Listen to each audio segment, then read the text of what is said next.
Because a growing number of institutions are starting to accept the TOEFL Essential exam, we need to go through all of the essential information to get a high score. Today we'll look at the writing section in specific. I'd like to tell you about how it is scored, what they are looking for, and some general templates that you can use in order to get the highest score for the writing section.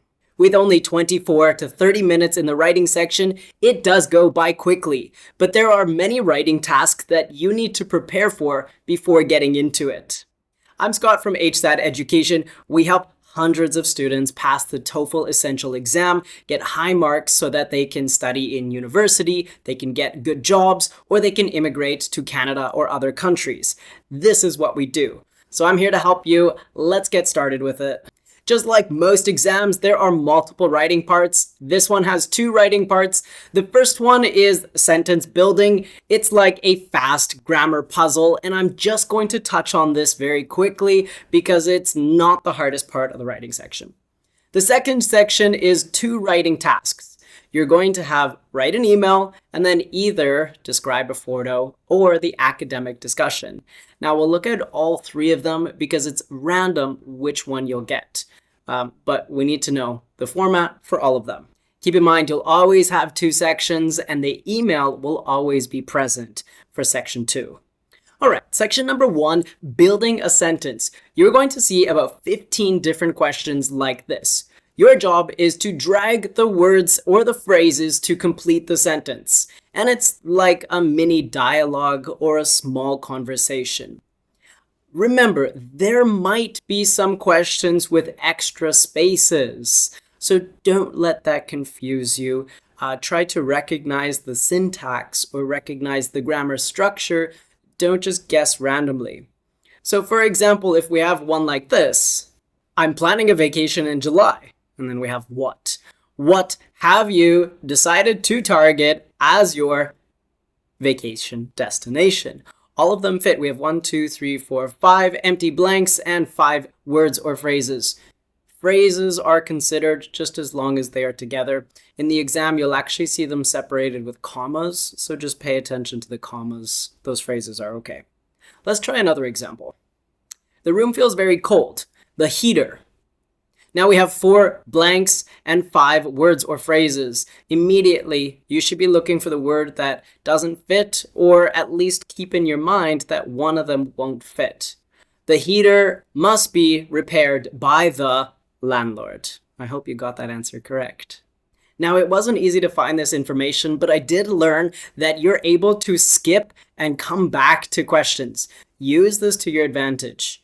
All right. Writing task number 2, there are 2 sections in writing task number 2. Here, you're going to see the email question and then either describe a photo or an academic writing section. You will be scored on 1 to 5 and you're graded based on clarity, organization, vocabulary, and task fulfillment. In these sections, it's really important that you match the tone and the appropriateness for each writing section. For example, an email can be semi-formal, but we need to know who are we writing to. A blog post or describe an image can be informal or semi-formal, but an academic writing task needs to be formal. So make sure that you're matching that formality to get highest marks. Well-organized responses will get a higher score. So in the write an email section, this is practical writing. You're emailing for a request, making a recommendation, or you're making an invitation. The tone is professional but friendly. Most importantly, you should be using email conventions. That's how you're going to save time, save energy, and get a higher mark. It's the perfect recipe. Now, I do want to share with you a template that you can use generally. And I say generally because it's a structure, not really a template.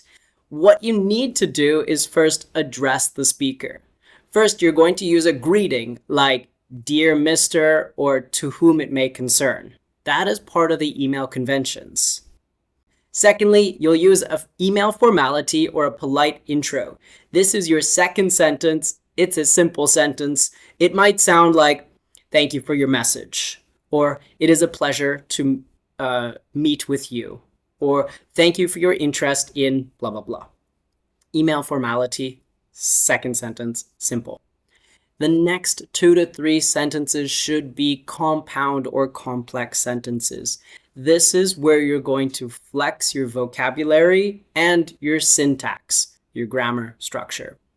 In these 2 to 3 sentences, you must address the points that they mention in the email. Then there's going to be some type of problem. Your next sentence must start with a transitional word of contrast to show that you disliked something, because this is the problem. However, although, on the contrary, in contrast, so we have 2 complex or compound sentences addressing what you liked or the positives, 1 transitional sentence of contrast, and then you address the problem, and your final sentence is going to be an email formality, like a sign-off. So a formal sentence and then your sign-off. So the closing email convention might sound like, please let me know if you would like more details, or thank you for your time reading this email, or you might make your final recommendation. I would like to recommend that you visit this store, or some type of final request. This is part of your call to action or your closing email convention. Finally, you have your sign-off. Best regards. Thanks. So to score higher on the email section, you want to have formal connectors, transitional words. You also want to avoid slang, avoid contractions, or abrupt sentences. Use the template that I provided because it gives you that framework.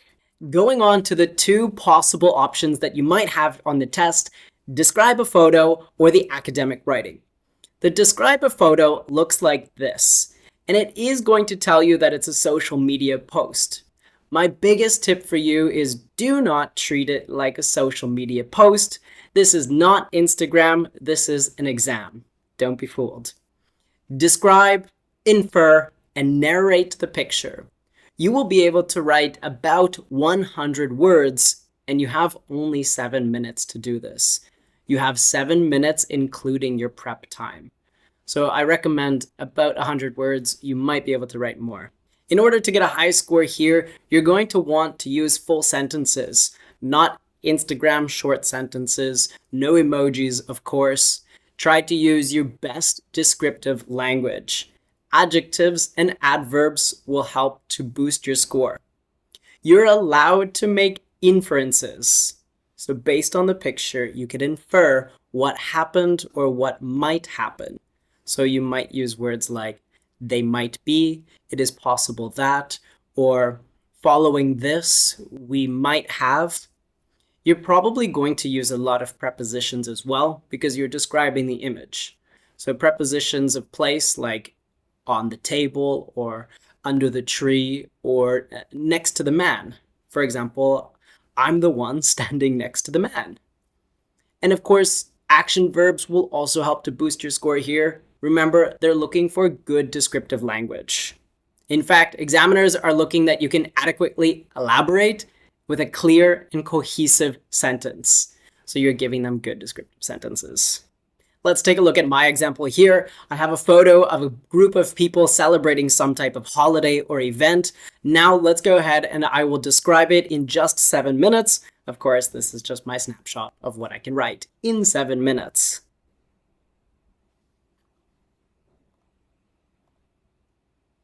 Writing for an academic discussion, in my opinion, is the most difficult one, so let's go through it together.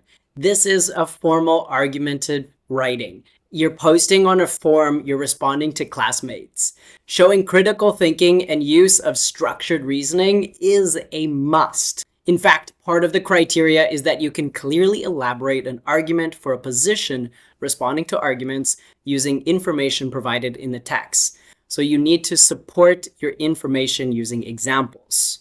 I like to think of this as a mini essay, and we're going to use the same type of format. For example, CER, claim, evidence, reasoning. Your first sentence will start with your strong opinion, and I want to see good persuasive vocabulary, words of certainty, like I strongly believe, or it is necessary that, and you are welcome to use first person, I, me, because this is a personal response. First sentence, your opinion, strong vocabulary. Second sentence is your example or your reasoning for that. So if you strongly agree with something, provide reasoning. You must provide a personal example that is different from the other classmates that have stated. So if a classmate has already talked about deforestation and plastic pollution, your example should be something about energy usage or exhaust or any other thing that's contributing to climate change for this example. So you have your opinion, then you have your example and your reasoning. Try to use real examples from the real world. That does benefit. Your next sentence, third sentence, will be followed by a connector, like a transitional word, and a second area of supporting. So you want to back it up further with more examples, more further reasoning as to why this is your opinion. Your fifth sentence will be a concluding statement, closing statement. For these reasons, I strongly believe that, or this is why I am inclined to believe that climate change is part of something. Minimum of 100 words. There is a word count on the screen, so do pay attention to that. The writing section for the TOEFL exam starts easy with basically a puzzle you would see on another app. It does get more challenging. The templates that I provided today are not to be memorized like it's one template. What you should do is understand the logic behind them. Why are we using claim, evidence, and reasoning? Why are we using email formalities? These types of templates will help you to save time, keep your ideas structured and well organized, so when you're in the exam, you can focus on using your best vocabulary, your best ideas, instead of worrying about structure. If you are going to take the TOEFL Essentials exam soon, please go ahead, comment down below if you found this information new or helpful. My goal is to make sure that you feel more comfortable and get a higher mark during the exam. I'm Scott from HSAT Education. We help hundreds of students to pass the TOEFL exam with high marks and to get them their entryway to jobs, universities, and immigration. So if you don't mind, give us a like and subscribe so you can stay up to date with our latest content, all things about the TOEFL Essential exam. Thanks for following along. I look forward to seeing you in the next video. Bye-bye.